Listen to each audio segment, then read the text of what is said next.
À l'heure actuelle, certaines pathologies entraînent une dégradation des articulations. C'est le cas de l'arthrose, par exemple, qui touche un peu plus de 10% de la population belge. Dans un cas extrême, au niveau de la cheville, son remplacement peut s'avérer nécessaire, et ceci au moyen d'une prothèse. Pour concevoir la prothèse, nous démarrons par la localisation via l'anatomie. Ensuite, nous étudierons la mécanique du mouvement via la biomécanique, pour terminer sur une première esquisse intellectuelle du cahier des charges de la prothèse de la cheville. Entrons tout de suite dans le vif du sujet. Alors tout d'abord, qu'est-ce qu'une cheville? Donc c'est une articulation constituée de deux parties. Nous avons l'articulation talocrurale, qui unit le squelette de la jambe composé par le tibia et la fibula au talus. Définie comme étant une articulation synoviale de type ganglion, c'est-à-dire mettant en rapport un segment de poulie plein avec un segment de poulie creux.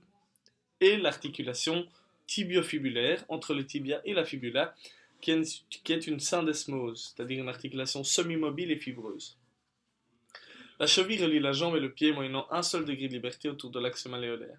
Cette rotation ne s'effectue pas exactement dans le plan sagittal comme vous pourrez le penser, mais nous en reparlerons plus tard. Alors quels sont les os impliqués dans la cheville, tels que représentés sur la figure suivante? Nous avons tout d'abord le tibia qui prolonge l'axe de la jambe, important pour son rôle de structure et pour la locomotion. Parallèle à ce dernier, la fibula s'articule avec le tibia. C'est un os aussi très long qui joue un rôle dans la stabilité. Le talus, quant à lui, est un os relativement petit et dense, dont 2 tiers de sa surface représentent une articulation. On peut le voir ici. Si on descend le long du tibia, on arrive sur le pilon tibial, qui est une zone à proprement dite recouverte de cartilage, qui a une surface de plus ou moins 10 cm².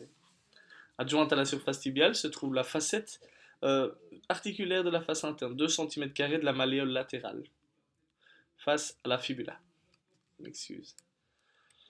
Remarquons que la trochlée du talus est plus large de 5 mm sur sa partie antérieure que postérieure.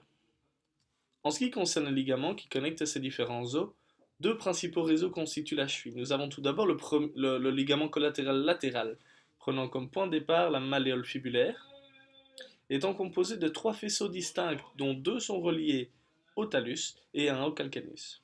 Le second est le ligament collatéral médial, qui est un composé de 3 faisceaux distincts, dont fait partie le ligament deltoïde que je vous présente ici.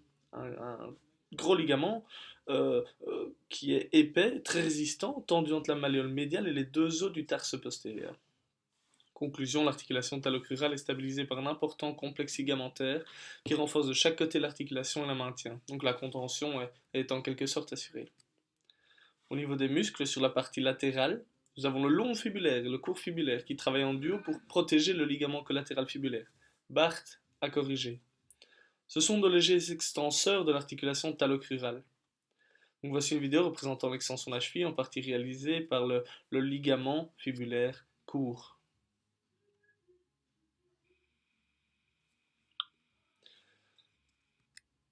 Alors le triceps sural est un terme combiné pour 3 muscles qui sont le gastrocnémien,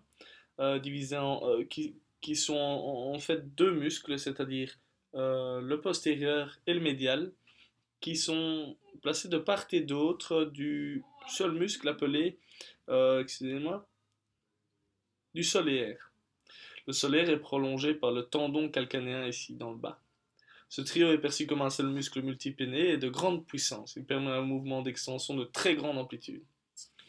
Le muscle tibial antérieur permet la flexion du pied, aidé par le troisième fibulaire, comme on peut le voir ici. Le troisième fibulaire, c'est le muscle que nous avons à droite de la vidéo. À gauche, pardon. À gauche du muscle tibial antérieur. Pour finir sur le tibial postérieur rétromalléolaire qui s'insère à l'arrière du tibia et de la fibula. C'est fini.